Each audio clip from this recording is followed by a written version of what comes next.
Well, good morning and welcome. Thank you so much for getting up early and coming down to hear us talk about, can social media destroy your brand? I'm Rebecca Caro and I run creative agency Secrets. We're a marketing execution agency. That means we do the marketing for you. With me is Jason Enner from MyHR, the expert on the human resources side of this issue. He's going to talk first, and then I'm going to talk second, looking at how social media is executed by people like myself and people like your staff when talking about your brand online. Jason. Oh, thanks for coming out. As Rebecca said, it is good to be here, and thanks to anyone who is listening or listening in the future to this recording. So I'm Jason. For those that don't know me, I run a company. I'm the co-creator and co-founder of MyHR. It is an online HR platform that provides support to a range of businesses, mostly at the moment in New Zealand, also some in Aussie, Singapore and the UK. It's a software-led offer, but importantly we have some attached services to that, which allows us to get into HR issues, HR management and employment management in a way that no other software really can.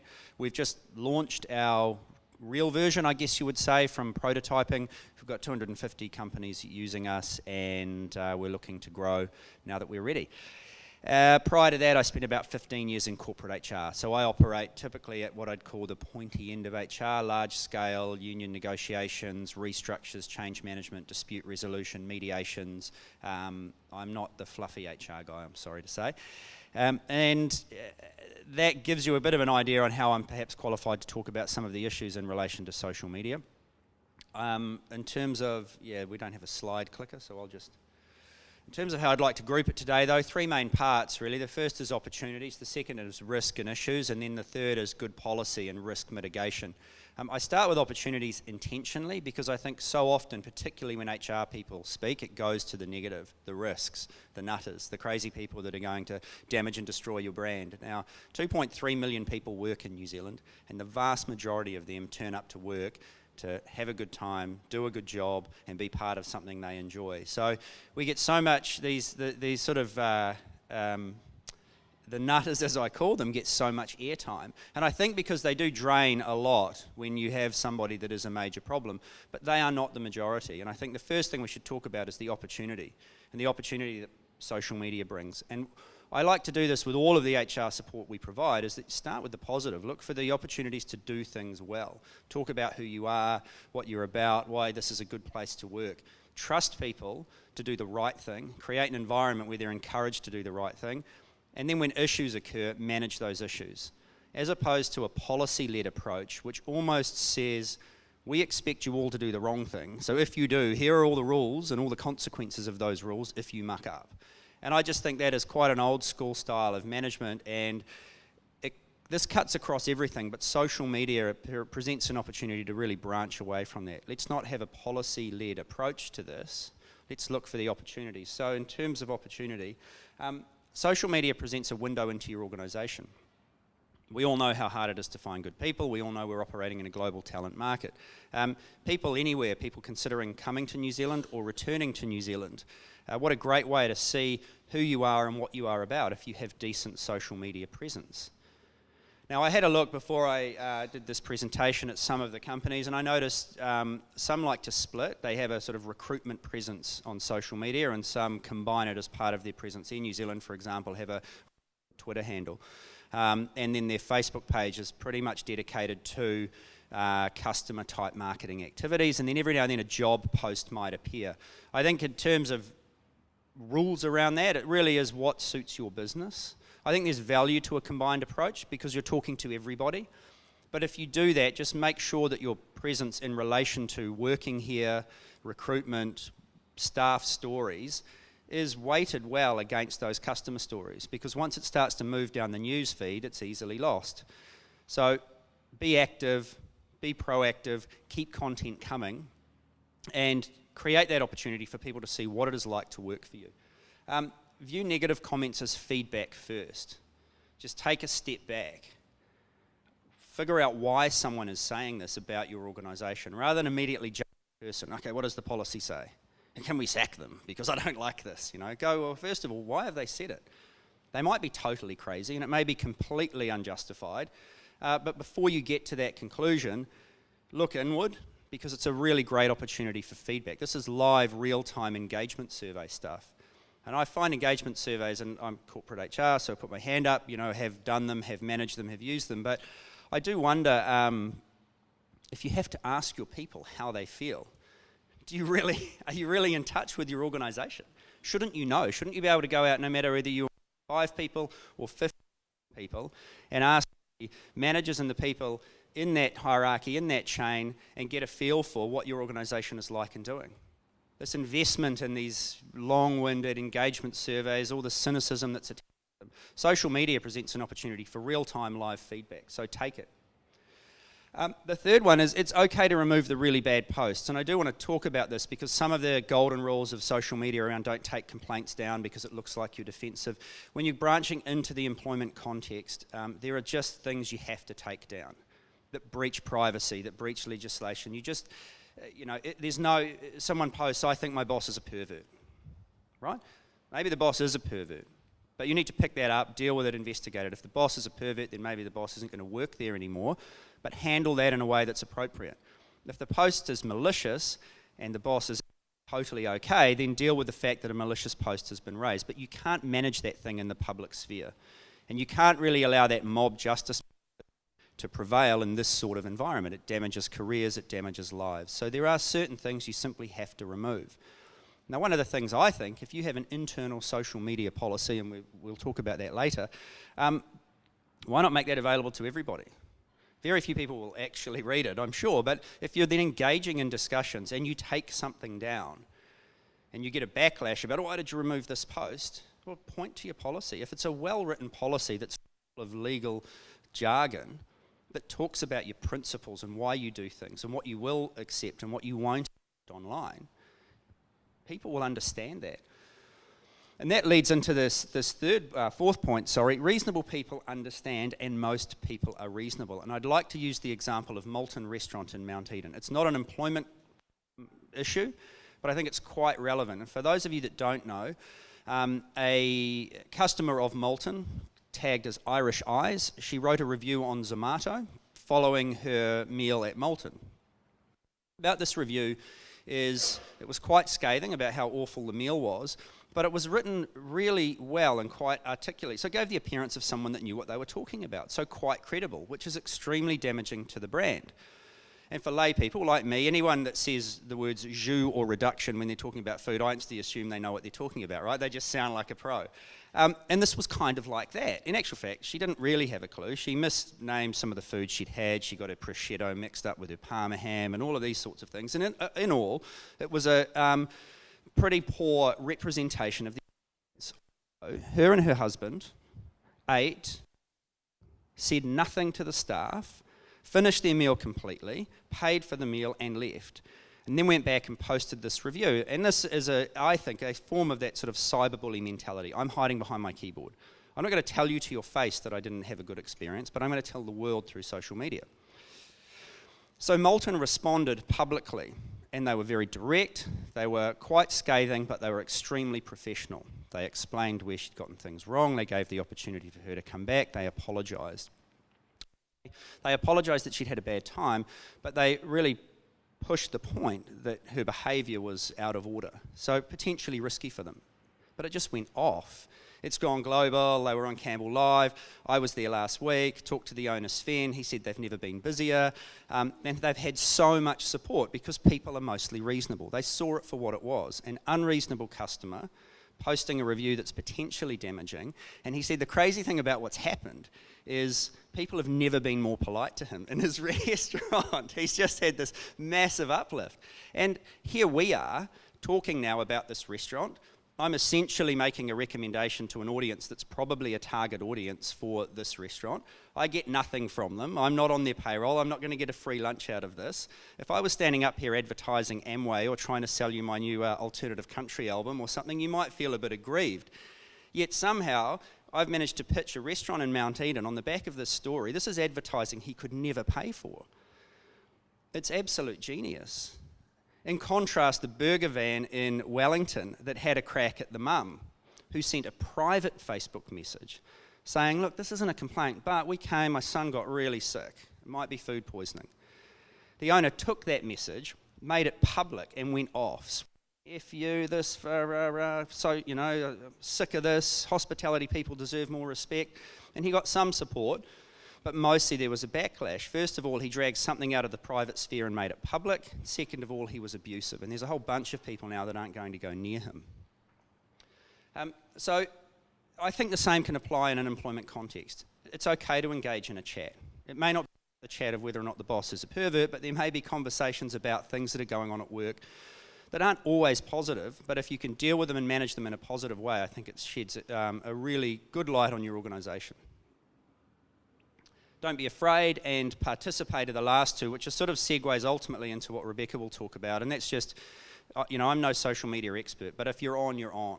There's nothing worse than having, you know, launching your page and we're all going, we're going to do this and rah, rah, rah, and then your last post was January 2012.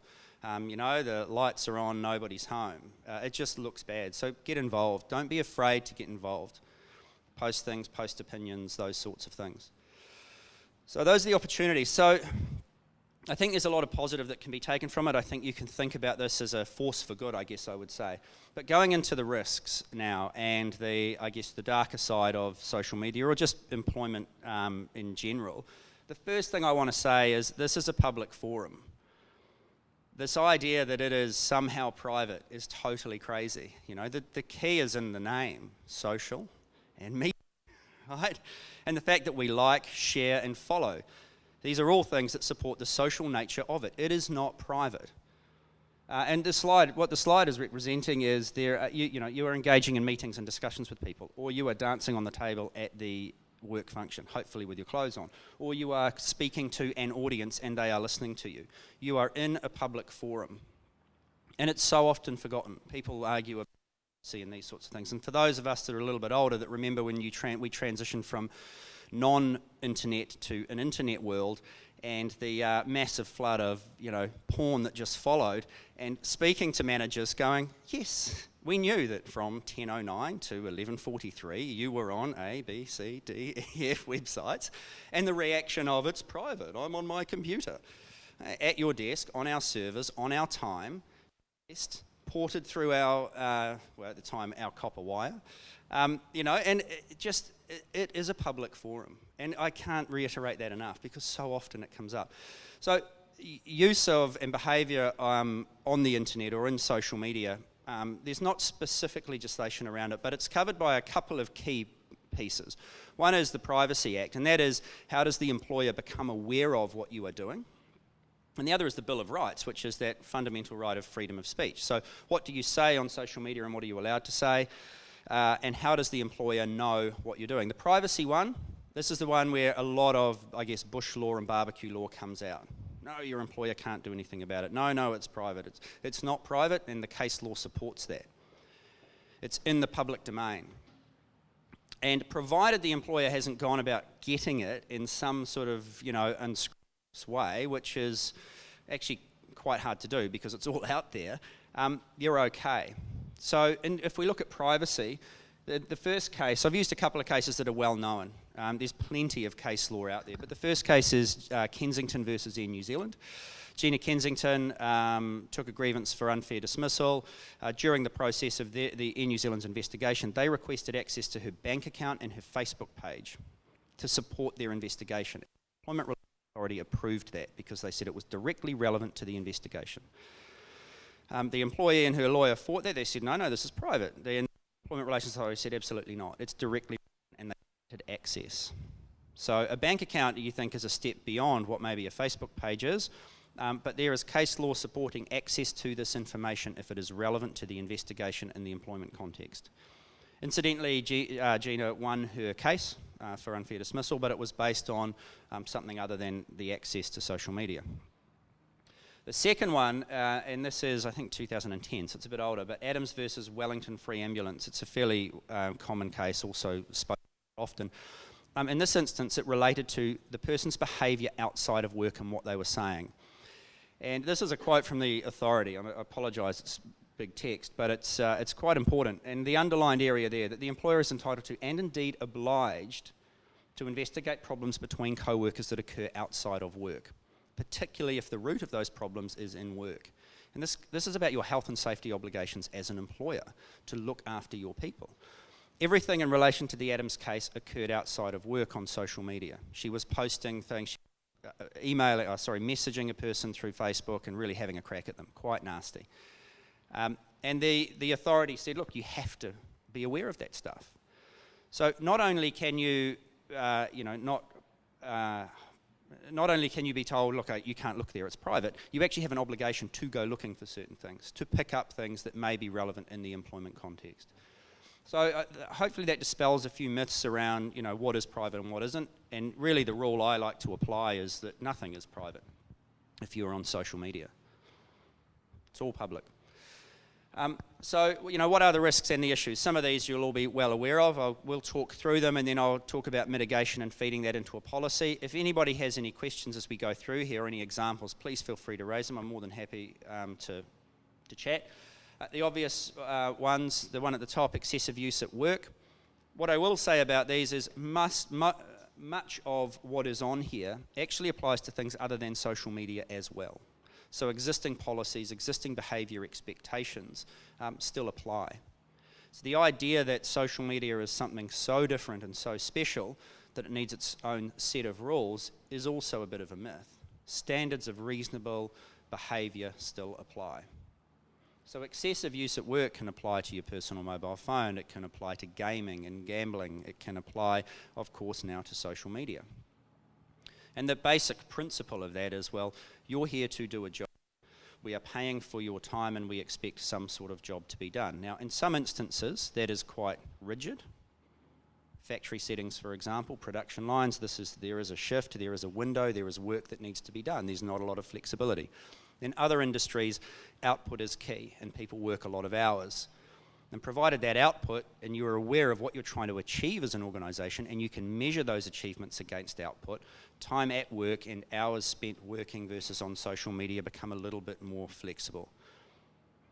The way you would manage that, in my view, around excessive use of work is excessive becomes not a measure of hours, it becomes a measure against output. We need you to do this, to complete this task, to whatever it may be in that more flexible world. You get to the end of your 40-hour week, you say, I've worked 60 hours and I haven't got there. Find out why. Is there a fundamental issue with what you're asking?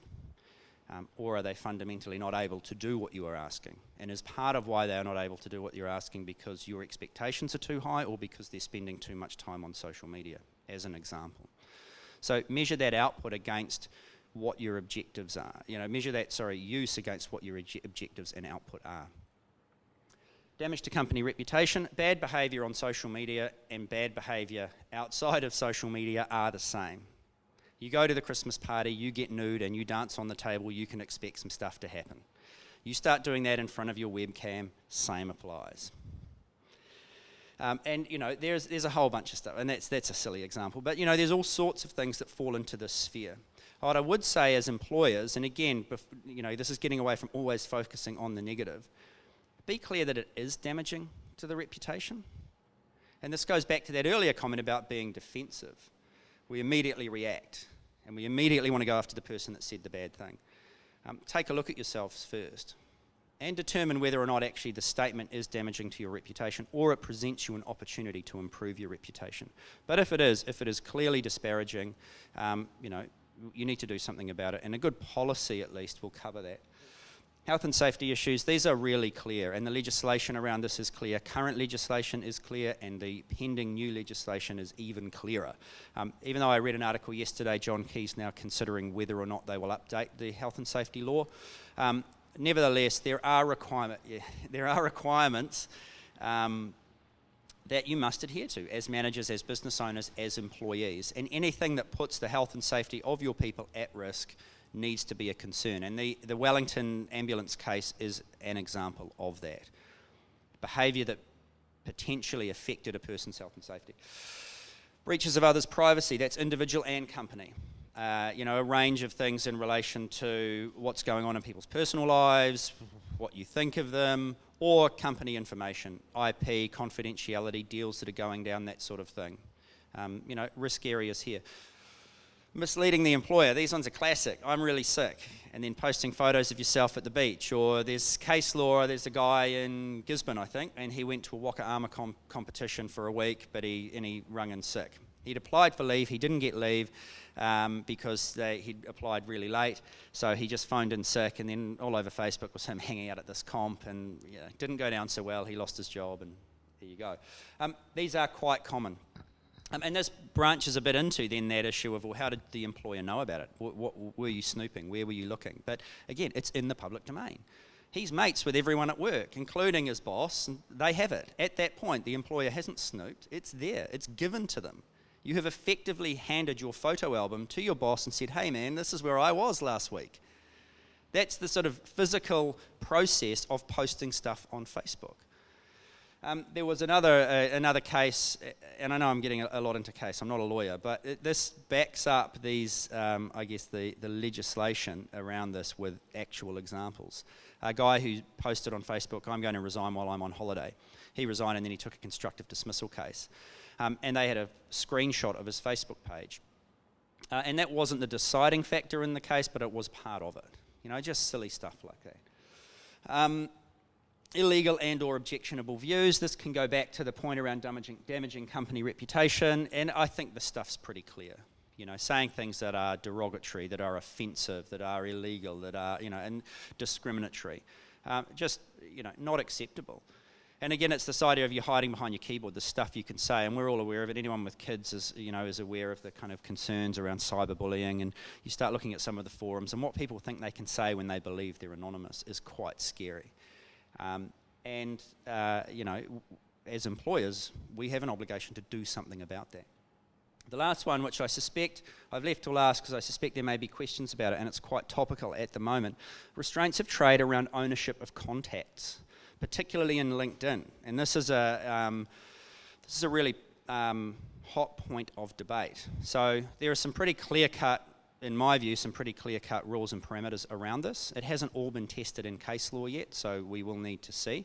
But the way as an employer to protect yourself is to make sure that it is clearly established in the employment agreement and in a policy in relation to who owns those contacts. Now, if you set up a LinkedIn account for an employee as part of their job, and it is a requirement, and you establish it, and maybe you get a professional headshot done, and maybe your comms people type the blurb that says, hey, I work for this company, and we believe in all of these things, and you should connect with me.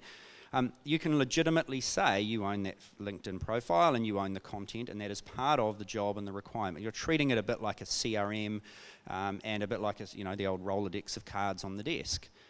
However, the issue with that is most people will come to you with an established LinkedIn account and don't really want a second one, and it may confuse and conflict with their existing one. So you have to manage those connections in the context of their existing account. The key for me here is just around your standard restraints of trade and non-solicitation clauses.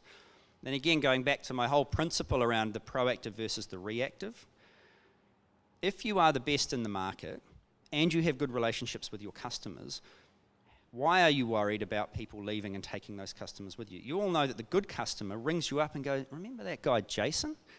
He just rung me and was trying to get me to come across and tell me that guy was a turkey. I'm so glad he left you guys, And your good customers tell you when they're trying to be poached by your ex-staff. It's the ones that don't tell you that you need to worry about. So again, focus first on the proactive. Focus on keeping your customers rather than appearing to be petty and chasing people down. Restraints of trade clauses can be notoriously hard to enforce. There's always a time limit anyway. 3 months, 6 months, it goes really quickly. And then it's fair game. It's a competitive market. If you're worried about your competitors taking your customers, look at yourself first. What can you do to make the lives of your customers better so they don't want to go? What is it that is making these people want to leave you? Is it price? Is it offer? Is it service? Approach it that way before you go down this rabbit hole of chasing people after their contacts. So if you have a clear policy and statements in your employment agreement in relation to LinkedIn contacts that you get when you come to work for the organisation, you can manage that as part of restraints of trade and non-solicitation. If your statements are blanket statements around restraints of trade, you can sort of generally enforce it. But again, The old days of the sales rep, you had the Rolodex of cards and you resigned, and so they handed that over.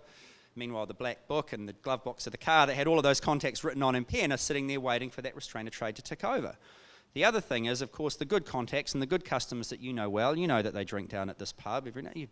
Oh, mate, fancy seeing you here. Bit of a chat at the pub. And if the customer approaches the person, forget about your restraint of trade clause, because your ex-employee hasn't gone after them. So there are many ways that people can circumvent these requirements. So it comes back again to you looking after your customers. And again, the same applies in social media. So yes, you can apply restrictions around LinkedIn connections, but it should be upfront and proactive. But you know, like I say, just be careful about how you apply it, and be careful about what that does to your reputation. So the last thing, policy. Yikes! Look at that. And I'm not a big policies, and again, it's, you know, policy-led approaches to work just don't work. It's not cool. People don't read them. People don't remember them, and you know, you feel like you're working in an environment, you know, like to say an old boarding school. These are the rules, and if you don't follow these rules, you can expect to go. And it just doesn't foster a good working environment. You need to have risk mitigations, foundations, good employment agreements, and policies exist, but just don't overdo it. Try and keep it to 2 pages, 5, 7, 10-page policies. Oh my God, you know. So quickly run through, and then I can hand over to Rebecca. Clear and easy to understand, short, punchy. Use human language, not legal language. Right? Lawyers don't speak human language. And lawyers are great and they're needed in certain contexts, but the day-to-day employment relationship is not the domain of employment law speak. Start with your principles and your values. Talk about what you're doing, why you're here, what it's about, and encourage people to use social media. We're a great place. We do these things. We like people to engage and communicate with us, but you know, we don't think it's that cool to say horrible things about people because of their beliefs or their religion or their race or their sexual preferences. That stuff is, you know, not great, outdated, it has no place in our organisation. And there will be consequences if it happens. You're using human speak, but you're effectively saying what a lawyer would say in their own kind of way. Be upfront about the social media strategy. You know, we're engaging in social media specifically to do these things, grow the business, do this, so they know. And then the conscientious employees can also engage in social media. That way they can start liking posts and following you. They're part of strategy. They understand what you're trying to do with social media. Make it clear what employees are required to do. So if they have specific requirements, we want you to like our stuff and share it and follow it and help us kind of spread the news. Tell them that so they know what they need or what is expected of them. Define what is good, define what is bad. Again, lawyer speak is acceptable conduct and unacceptable conduct. But put it out there and relate it back to your principles. Being mean to people is not good. We don't like it. There's no need for it. If you have a problem with someone, talk can understand, don't be nasty. You know, that kind of stuff. Make it clear that it covers behaviour outside of work as well. That's really important, just to remind people. Again, go back to that whole idea that this is a public private. Link the expectations to other relevant obligations in the employment agreement and policies. Health and safety, confidentiality, intellectual property, leave, restraints of trade, non-solicitation. All of these things exist somewhere in your employment agreements already, and you know, the good policies relate to and link to these things. They don't exist in isolation. Clear statements around ownership of contacts. That goes back to my earlier point. How you may monitor online behaviour. So be really clear around, again, the privacy piece. We may look, if you're on our computers and you're on servers and you're using our resources, we may look if we want to. And it all sounds a bit Big Brother, but you need to sort of say this. People need to be aware that you may look at what they're doing. And of course, like any policy, the potential consequences. What are we going to do if we find breaches of this? So, you know, it gets pretty heavy-handed. It's rules-based, policies are. But if you word it right and you do it in a way that is human content, people will listen and understand it, and people will engage better. And that's the key, really, to any sort of policy writing. And then when you communicate that policy, you know, again, do it in a way that's fun. Do it in a way people will understand. Your obligations around policies, just so you're aware, is that people read them and that you have communicated the policy to the person and they've read it. The obligation of the employee is that they understand it. They don't have to be signed, but you can't write a policy and park it somewhere in a shared drive or in a drawer or stick it to a lunchroom wall and trust that people will read it. You have to go out and actively say, here is a policy. We would like you to read it. If you have questions, let us know. If they don't raise any questions, it's not appropriate a year later when they do something wrong to say, I didn't understand that policy. You've given them the opportunity to talk to you and engage on it. But ultimately, just don't overload your business with policies. Can I do a quick last question? How many people in the room in their businesses have a sexual harassment policy? Yep. And I'd understand you guys are a bigger business, global, all of that sort of thing. It's quite common. Now, I don't expect anyone to actually honestly answer this. I'm going to ask it anyway. How many people in this room have rampant sexual harassment problems in their business? Daily, weekly, monthly, right? No one. If you did, you wouldn't tell me anyway. But what I can tell you, and I deal with a lot of businesses, is there aren't any. And the absence of the policy doesn't change that because it's understood to be bad behaviour. And in fact, where it occurs in really examples, it can be dealt with in the absence of a policy because it is really bad behaviour. And the same sort of stuff applies here. In some instances, the policy will help you. But in others, you can deal with things on the basis of what is fair and can you trust this employee to continue doing their job. Confidence in the relationship, it is the key. Employment law is not complex. Be good people and be good to each other and be transparent in your communications. That's pretty much what it comes down to. So thank you very much. Thanks for coming out. And I think, is it question time at the end? Or? Okay. Any questions? Cool. I take that to be a really comprehensive presentation. No one fell asleep, so that's a good start. Yeah. Someone else put it up, and that's why it's an issue.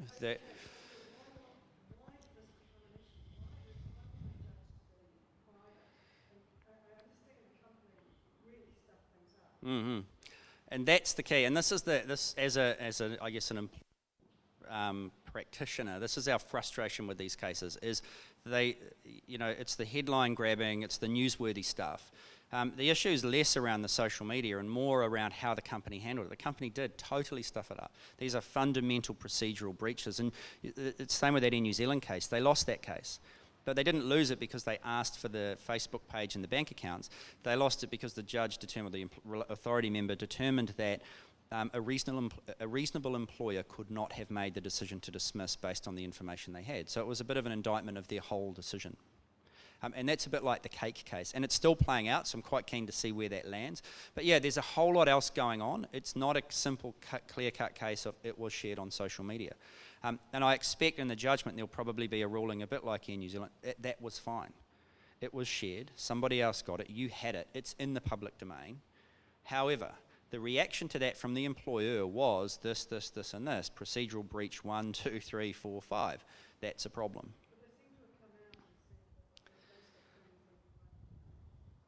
Yeah, well, I think that's a point of contention, right? They're still arguing that, I think, because I think her side are arguing that, but there's, the counter is, no, it's not. It never was. And it does depend. I think where it does get tricky is, again, if an employer has in some way sort of hacked into your life. So we say it's public domain, but you've got your sort of private settings and you've got your 10 friends and you shared something.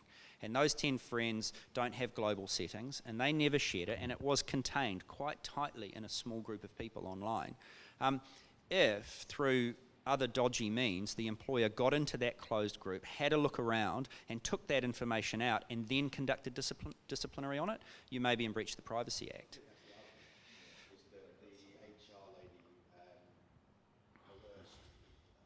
Another employee into doing it.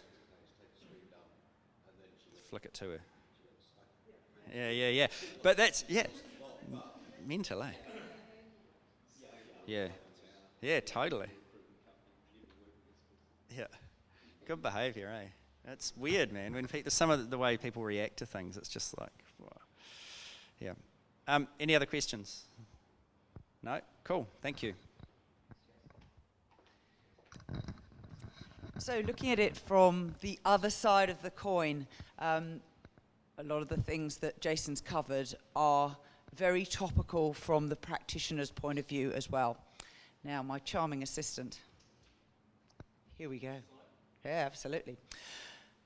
There aren't very many different ways that you can stuff up, and most of them fall into one of these 5 categories. Something is fundamentally distasteful, rude. That's usually nudity. Secondly, someone makes a mistake.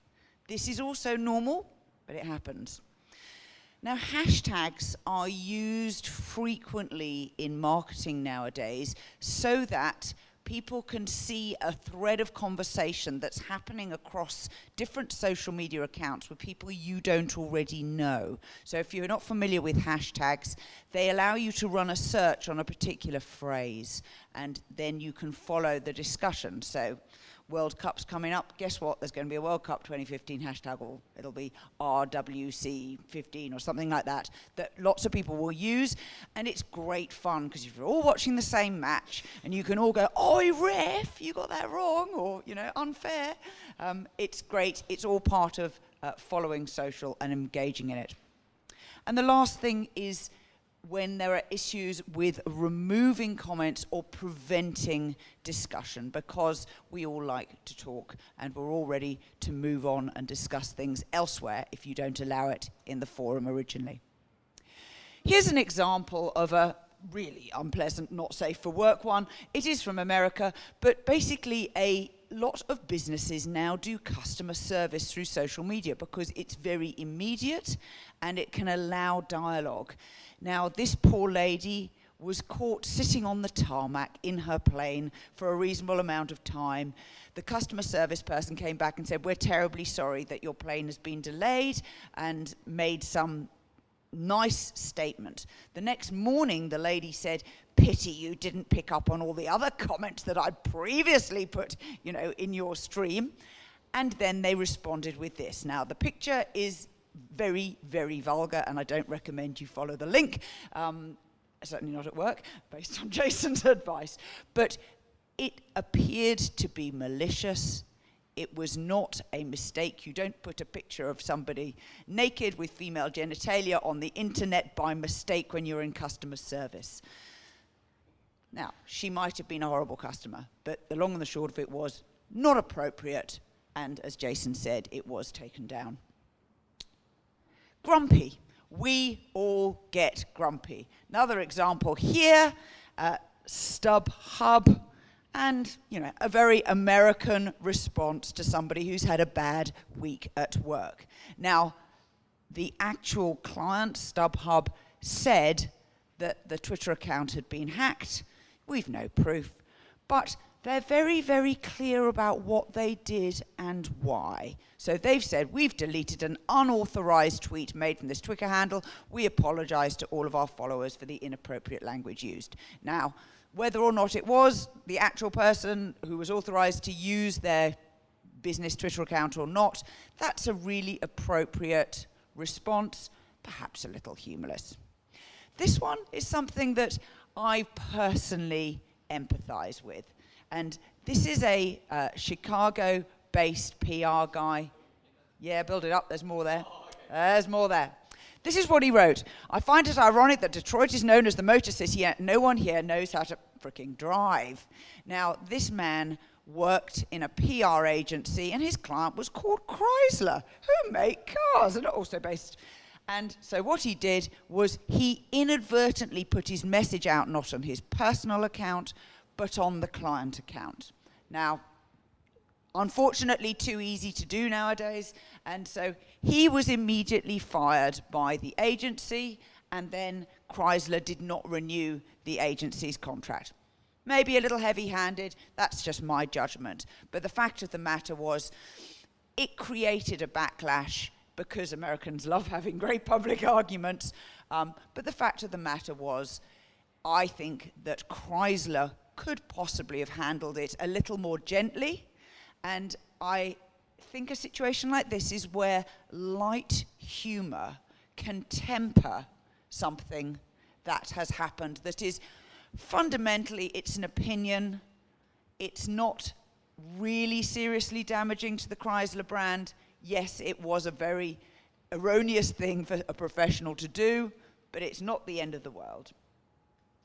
Now, snarky people exist everywhere, and we've all had a go. I know I'm definitely guilty. But McDonald's, I'm afraid, seems to draw more snarks than most. McDonald's are not everybody's preferred Scottish restaurant, but There are people who love them and people who happily loathe them. And so whatever happens, there's always going to be somebody who is unhappy. And this goes back to Jason's great point about the fact that generally reasonable people are mostly reasonable. McDonald's launched a healthy food line and wanted people to share their stories about eating it.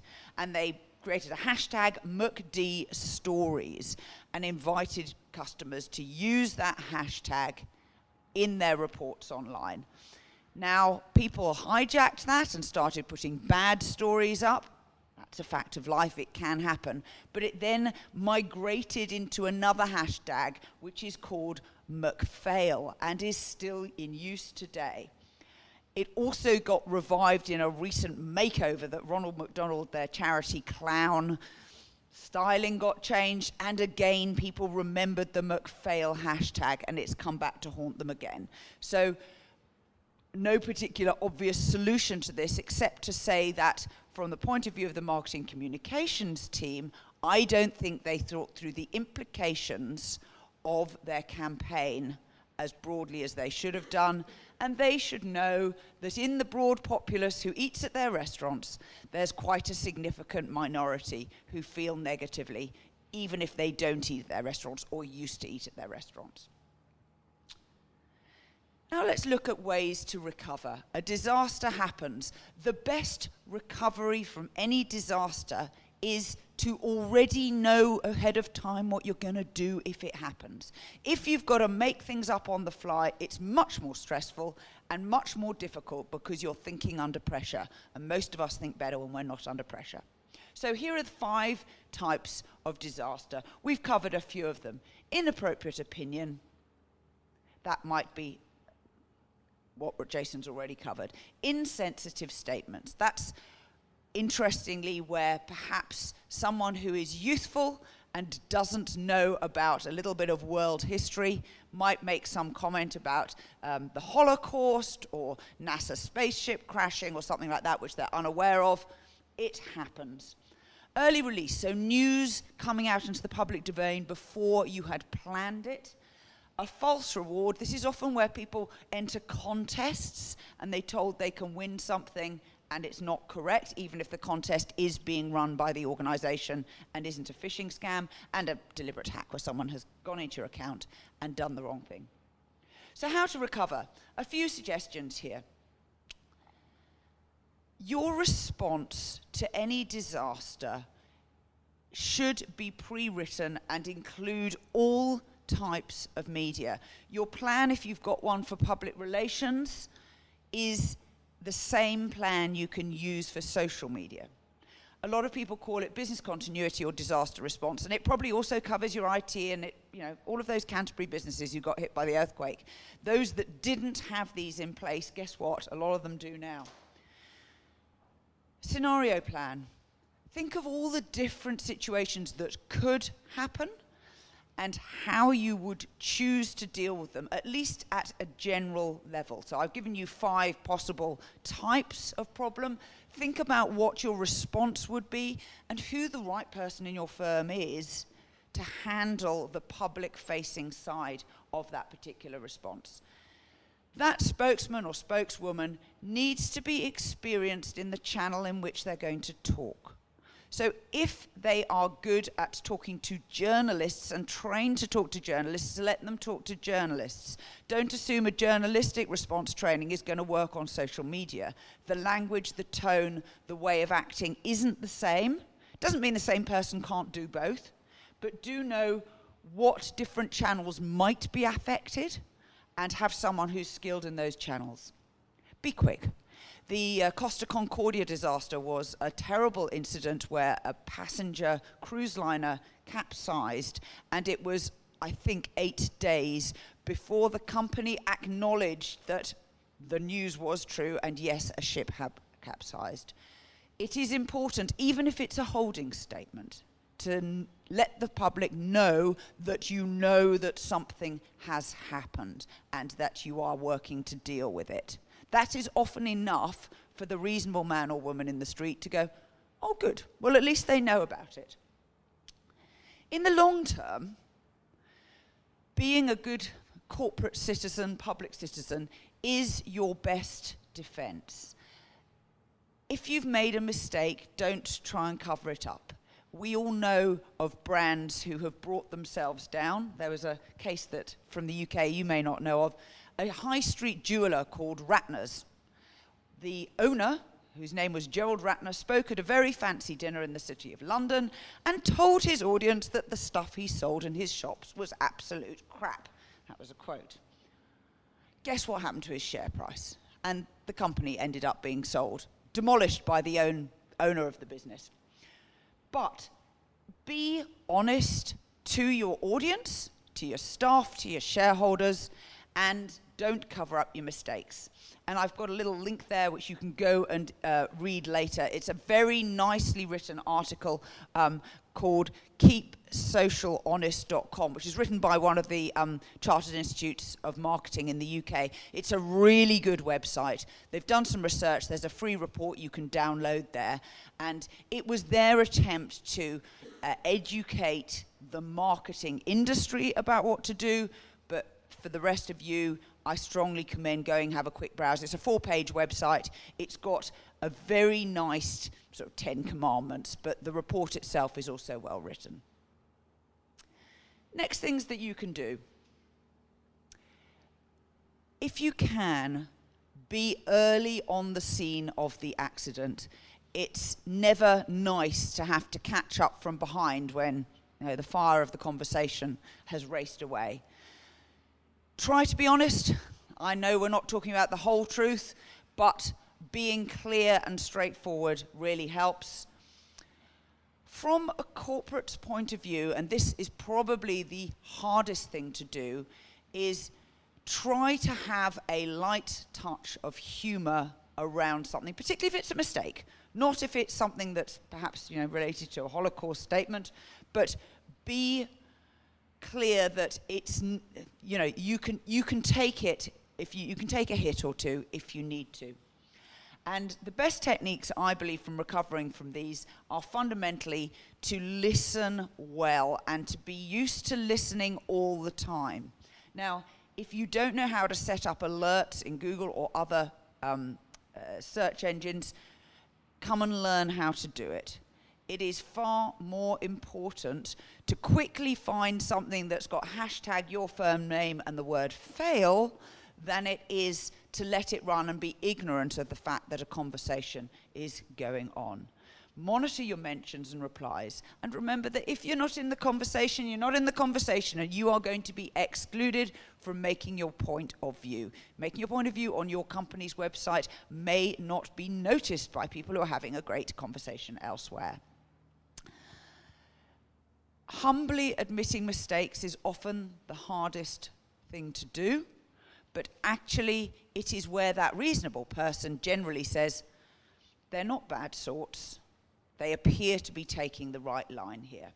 And the best way to recover generally is to have a strong track record of actually doing the right thing, because then what you find is your audience will usually pitch in a little bit like your Mount Eden restaurant and say, actually, this appears to have been an isolated case, and they will come in and bat for you. And let's face it, wouldn't we rather have clients and customers who are raving fans of us and prepared to come in on our side if there is a discussion or an argument, rather than the apathetic, whatever. Can't remember what I wrote on this slide. What does it say? So social media policy, it is well worth having one if you are going to have a range of people in your business prepared to talk about your business. One of the things that it's important to know is what happens if there's an error and how do you deal with it. And from my own point of view, I had a recent situation with one of my own members of staff. Put up a photograph on a client's Facebook page, and a reader wrote and said, I think you picked the photograph from the race in 2014, not the race in 2015. And he could tell because the team was different. It was a blonde, not a brunette or whatever. My staff member panicked and removed the post. What they should have done was The first step you take if an error has occurred is to call me and let's talk about it. In fact, you could very easily turn that situation around, thank the sharp-eyed reader for pointing out the error, and then going and finding the correct picture. It's a very small example, but it was real, and it happened to us. And luckily, our client was understanding, but we felt a little bit foolish. But it wasn't a really bad situation, and we recovered from it quickly. Do be good at what you do. Nowadays, no business can hide from lobbyists, from people who feel very strongly that you're not delivering. And we've all had mad customers. We also have aggrieved customers with good or bad grievances. That, unfortunately, is a fact of business life. But if you're fundamentally good at what you do and don't try and cover up your mistakes, mostly you should be able to recover from it. This is a nice website that I, again, commend you as a resource, where a large number of public organizations have uploaded their social media policies. So if you want to have a browse and find one that looks like it's similar to you, you can go and download them.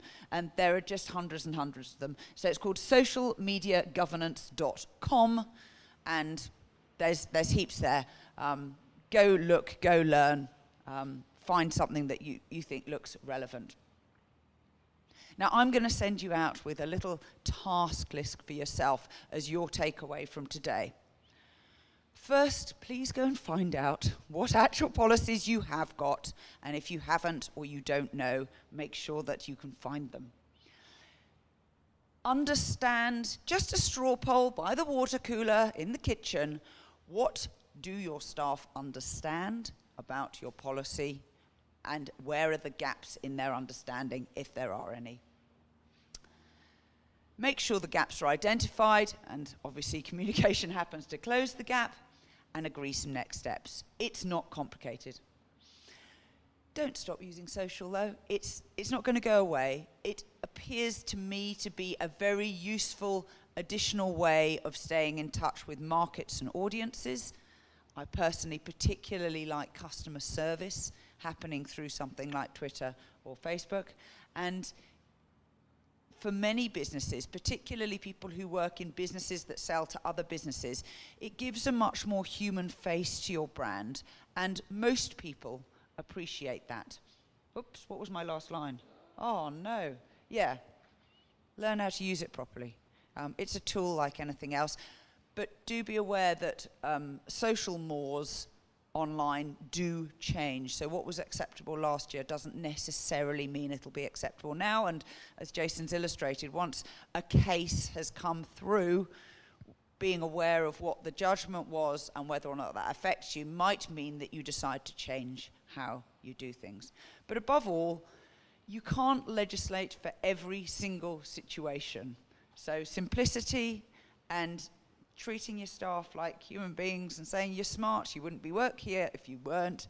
I trust you to be sensible, for me, is the best policy. Any questions? What do you believe is the best way of handling the customer that attacks you online and often unreasonably? Mostly, in my experience, someone who has a grievance, number one, they want to know their grievance has been heard. And so, in fact, I find you can diffuse a lot of the emotion by enabling active listening. Now, if it's done online, it's probably best to invite the person to start a private discussion with you. It might be in the same medium, it might be by direct message if they don't want to reveal their identity. But what's important for the rest of the populace who haven't complained but have read the complaint is to let them know that you have heard this complaint and that you are taking action around it. Now, most, in my experience, of the emotion can be taken out at that point. I also think that people who are very, very angry generally don't want to listen to reason. So justifying yourself, even if you are right, and particularly if you are right, doesn't always help because it makes them feel that they're in a combative situation. And so I will often cut straight to the how can we make it right for you, Mr. or Mrs. Customer line, rather than saying, oh, by the way, you're wrong about this, this, this, this, and this, because whether they are or whether they aren't, they're probably not in a frame of mind to accept their error at that point. And if they want a resolution, you can quite quickly find out if they want a resolution. If they want a resolution, then they will accept that there is some dialogue. If they do not want a resolution, they just want an argument, then I think you take a different route. Does that mean taking your posts down on comment on I think if it is, if I read the Guardian newspaper a lot, and the comments threads in there are very actively used, and they're very, very good, and you often have well-informed people in them. But they have very clear guidelines. If you sign up to write in the comments, you have to give them your email address. Yes, you can choose a screen name, but you tick a box that says you've read their rules, and their rules are that there is no abusive behavior or bad language. And so quite often it will say, this comment has been taken down by a moderator. So I believe that they will publish them straight away, but if it is believed to contravene, then they take it down, and all they have is a bland statement to say they've taken it down. So as to whether you take something down, does it contravene your public social media policy? If yes, then you're absolutely within your rights to do so, but I think you need to say that you have done it and why you have done it. So that, again, the reasonable man or woman can say, oh, okay, nudity. No, not really comfortable with that. That's okay to have taken it down. Well, that's great. No more questions. Thank you all for coming. Thank you very much indeed. We will send you the slides from this morning and the recording in due course. On a YouTube channel, which is CA Secrets, we also have recordings of other events with an educational and marketing flavour, which you're very welcome to obviously help yourselves to. And if we can be of any help, Jason's cards and mine are on the desk by the door. Please just pick one up and stay and have another cup of coffee if you have the time. Jason, thank you very much for being here with us this morning. You know your stuff, buddy. And now I want to, if you're not already a client about it, but you like your social media policy, just grab a card, send an email, have a chat, and I'll draft my